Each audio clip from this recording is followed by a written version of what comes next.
तो एपिसोड की स्टार्टिंग वहीं से होती है जहाँ पर वह लड़की रेविन उन दोनों को ऐसी अजीब सी हालत में देखकर काफी जोर से चिल्लाती है। रेविन को चिल्लाता देख वे भी चिल्ला पड़ता है और वह कैट गर्ल कहती है तुम्हें देखकर ऐसा लग रहा है जैसे तुम्हें सब याद आ गया। और भाई हमारी रेविन वहाँ से डर कर भाग जाती है और कह रही होती है मम्मी यहाँ पर आकर देखो वूजू के घर लड़की है जिसने कपड़े नहीं पहन रखे। हमारा एमसी रोकने की तो कोशिश करता है लेकिन एक जगह पर जम जाता है। वह कैट गर्ल भी कहती चलो फाइनली अब मैं सांस तो ले सकती हूँ। फिर हमारा एमसी अपनी सारी चीजों को छोड़कर उस लड़की से उसके बारे में पूछता है और वह लड़की भी बता देती है मैं वही कैट हूँ जो तुमने सुबह देखी थी, तो अब से हम एक दूसरे के साथ रहने वाले हैं तो तुम मुझे नीना बुला सकते हो। एमसी कहता है क्या नीना? वे आपस में बात कर ही रहे होते हैं तभी बाहर से उन्हें कागजों के चिल्लाने की आवाज आने लगती है। हम देखते हैं भाई रेवन को जो कि अपनी मम्मी को ही बुला लिया आई होती है। वूजू भी उसे देखकर काफी ज्यादा घबरा जाता है क्योंकि वह काफी जोरों से चिल्ला रही होती है। रेवन अपनी मम्मी से कहती है मम्मी देखो यहाँ पर है बिना कपड़ों वाली लड़की। हम देखते हैं भाई वूजू को जो कि अचंभे में बैठा हुआ होता है। उसकी मम्मी वहाँ देखती है तो वहाँ उसे कुछ नहीं दिखाई देता और कहती है मुझे लगता है अभी भी तुमने पूरी नींद नहीं ली है, क्या तुम्हें पता है अब क्या टाइम हो रहा है?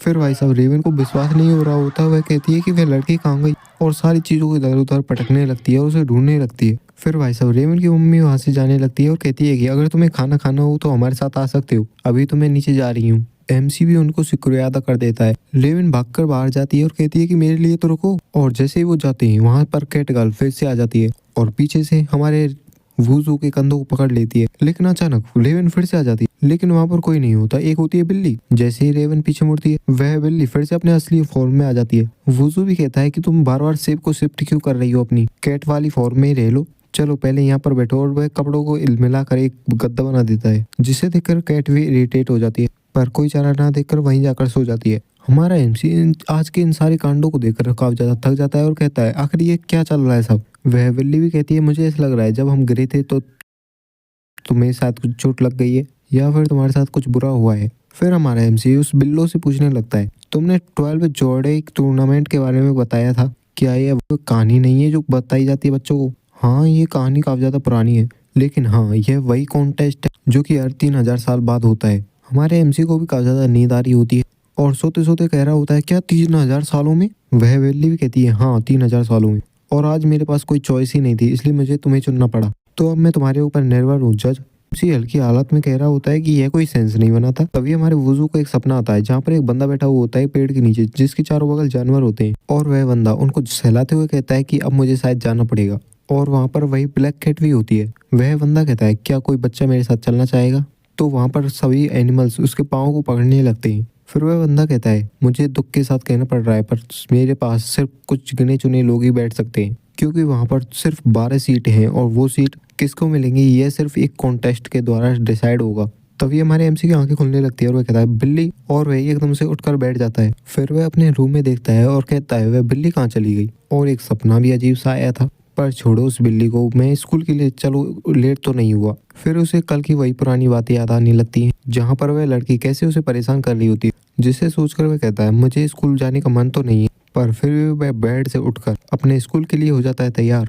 और वहीं पीछे खिड़की पर बैठी हुई होती है वही ब्लैक कैट। वहाँ पर हमारे एमसी ने पहन ली होती है अपनी यूनिफॉर्म। बिल्ली भी वहाँ से निकल जाती है और चलते चलते अपने शेप को शिफ्ट कर लेती है, मतलब कि ह्यूमन फॉर्म में आ जाती है। फिर वह नीचे वाले रूम में जाती है, वहाँ पर मिलते हैं उसे काफी सारे कपड़े जो कि होते हैं हमारे रेवन के, लेकिन वह चुपचाने उनको चुरा लेती है। हमारा एमसी पहुंच चुका होता है स्कूल में। वहाँ पर उसे पता चलता है कि डोहेजी जो इसे परेशान करती थी वो आज नहीं आई है, जिसे सुनकर वह काफी ज्यादा खुश हो जाता है। वहाँ पर एक बंदा और बंदी होती हैं जो कि आपस में बात कर रहे होते हैं और तभी वे कहते हैं कि आज तो रेवन भी नहीं आई है, कहीं वह किसी परेशानी में तो नहीं पड़ गई कल जो उसके साथ हुआ था और कल जो उसने किया था उसकी वजह से। जिसे सुनकर भाई साहब वूजू भी परेशान हो जाता है और सोचता है कल जो रेवन ने किया था। और फिर वे लोग बात करते हुए कहते हैं कि मुझे उसके बारे में काफी ज्यादा बुरा लग रहा है, आखिर एक लूजर के लिए उसे इतना करने की जरूरत क्या थी। हमारा एमसी उनकी इतनी बातों को सुनता ही है और जल्दी से क्लासरूम से बाहर भागता है और वह रेवन की क्लास में जाता है जहाँ पर उसकी सीट खाली होती है और वह सोचता है क्या यह मेरे कारण है। फिर हम देखते हैं शाम का सीन जहाँ पर उसकी छुट्टी हो चुकी होती है और वह दौड़ता हुआ अपने घर की तरफ जा रहा होता है। वह सीधा भागकर जाता है रेवन के घर और नॉक करता है गेट को, और पहुंचते ही पूछता है क्या रेवन घर पर है। रेवन की माँ उसको जवाब देती है वह तो सुबह ही स्कूल के लिए चली गई थी, क्या वह तुमसे नहीं मिली? वूजू कहता है कि चिंता मत करो, शायद वो टाइम पे चली गई होगी स्कूल, मुझे नहीं मिली होगी। फिर वह वहां से दौड़ता हुआ बाहर भागता है और सोचता है कि उसने मेरी कॉल को भी जवाब नहीं दिया और ना मेरे मैसेज पढ़े, मुझे काफी ज्यादा बुरी फीलिंग आ रही है। और वह दौड़ते हुए काफी ज्यादा हाफ भी रहा होता है। फिर वह थक जाता है और एक जगह खड़ा होकर कहता है कि वह मुझे कहीं नहीं मिली। वहीं पर से नीना भी आ रही होती है आइसक्रीम खाती खाती। तभी हमारे वूजी की नजर जाती है नीना के ऊपर और नीना की ऐसी हालत को देखकर वह कहता है कि नीना, आखिर ये सब क्या चल रहा है। नीना बताती है कि मैंने तुम्हें कल एक्सप्लेन तो किया था। एमसी कहता है मैं उस बारे में नहीं कह रहा, मैं यूँ कह रहा हूँ कि आखिर तुम बाहर क्यों डोल रही हो। तुम्हारी ऐसी हालत को देखकर कोई भी बता देगा तुम एक बिल्ली हो। नीना कहती है आखिर इसमें गलती क्या है, मैंने अपने सिर को तो ढक रखा है जिससे बिल्ली वाले कान नहीं दिखेंगे।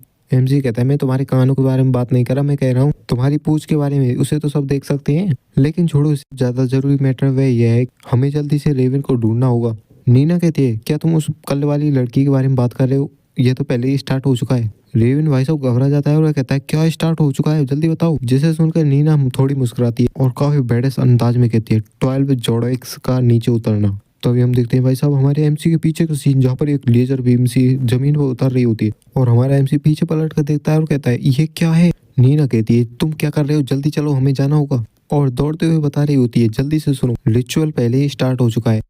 12 गॉड से नीचे उतर रहे हैं इस कॉन्टेस्ट को रन करने के लिए और देखने में ऐसा लग रहा है कि उनमें से एक तो नीचे आ भी गया है, एक लड़की में। एमसी कहता है क्या तुम्हारा मतलब है रेवन में, लेकिन क्यों। नीना बताती है ये एक लंबी स्टोरी है। तो हमारा एमसी कहता है लेकिन आखिर क्यों और अब क्या होगा। पहले तो जज यानी कि तुमको 12 के 12 गॉड्स को इस गेम में इंटर कराना होगा। एमसी भी घबरा रहा होता है और कंफ्यूजन में पूछता है आखिर मैं उन्हें इंटर कैसे कराऊं, और अगर मैं नहीं कर पाया तो। अगर तुम ऐसा नहीं कर पाए तो वह लड़की गॉड के द्वारा डिवोर कर ली जाएगी। जिसे सुनकर तो हमारे एमसी की अंदर तक आत्मा हिल जाती है। नीना कहती है चिंता मत करो, जल्दी चलो और उसे पकड़ो। वे दौड़कर जल्दी से उसी रूम के पास आ जाते हैं और हमारा एमसी पहुंचते ही रेवन को आवाज देने लगता है। तभी उसे कुछ दिखाई देता है जहाँ पर होती है रेवन, जो कि चुपचाप एक कोने में बैठी हुई होती है। वूजू उसकी तरफ बढ़ने की कोशिश करता है लेकिन रेवन मना कर देती है। एमसी पूछता भी है कि आखिर क्या गलत है, लेकिन फिर भी रेवन उसे गुस्से में मना कर देती है और इसी के साथ वहां से तेजी से भाग निकलती है। वुजू तो इसकी इतनी तेज स्पीड को देखकर काफी ज्यादा हैरान हो जाता है। नीना भी जल्दी से कहती है कि जल्दी चलो, उसे पकड़ना है। वह अभी पूरी तरीके से पोजेस नहीं हुई है, हमें उसे जल्दी से पकड़ना होगा चाहे कुछ भी हो जाए। फिर वे तीनों ही दौड़ते दौड़ते एक छत पर आ जाते हैं। हमारा बुजू रेवन को अपनी बातों में उलझाने की कोशिश कर रहा होता है ताकि वो उसे बातों में उलझाकर पकड़ सके। तभी फुजू नीना को इशारा करते वे एक दोनों उसे पकड़ने के लिए आगे बढ़ते हैं, लेकिन रेवन हवा में उछल जाती है और उसने जंप भी काफी ऊंची मारी होती है, जिससे कि हमारा एमसी भी काफी हैरान हो जाता है। नीना भी उसकी ऐसी हरकतों को देखकर समझ जाती है और कहती है पहला पॉइंट तो यह है उन 12 में से चौथे नंबर की रेविट। एमसी भी ऐसी चीजों को देखकर काफी हैरान हो रहा होता है। वह कहता है क्या सच में। रेवन को एकदम से होश आता है और वह अपनी शक्तियों को काबू नहीं कर पा रही होती। एमसी रेवन को पुकारता भी और भाई हम देखते हैं रेवन के निकल आए होते हैं काफी बड़े बड़े कान और एक खरगोश वाली। रेवन के ऐसे नए लुक को देखकर एमसी हैरान हो जाता है और पावर्स को कंट्रोल न कर पाने के कारण वह नीचे गिरने लगती है, जिसे देखकर हमारा एमसी शॉक में चला जाता है और नीचे बैठ जाता है। नीना कहती है मुझे इसकी सारी चीजों को देखकर ऐसा लग रहा है कि ये इसे रेविट ने पोजेस कर लिया है। पर हमारा एमसी दुख में और काफी घबराते हुए कहती है लेकिन अभी अभी तो मेरी रेवन गिरी। नीना कहती है आखिर तुम इतना हड़बड़ा क्यों रहे हो, तुम्हारे पास रोने का टाइम नहीं है। वुजू कहता है तुम आखिर कैसी बातें कर रही हो, अभी अभी हमारे सामने एक लड़की गिरी है ऊपर से। नीना कहती है कम ऑन, इस तरीके से तो हम हार जाएंगे। नीना भी हमारे वुजू को लेकर उड़ जाती है और वे दोनों भी ऊपर से छलांग मार देते हैं काफी खतरनाक वाली। तो नेक्स्ट चैप्टर में क्या होगा, क्या ये दोनों उसे पकड़ पाएंगे और आखिर ये नया कोड होने का वाला है, मजा तो बहुत आने वाला है। तो वीडियो को लाइक और चैनल को सब्सक्राइब करने नेक्स्ट चैप्टर के लिए।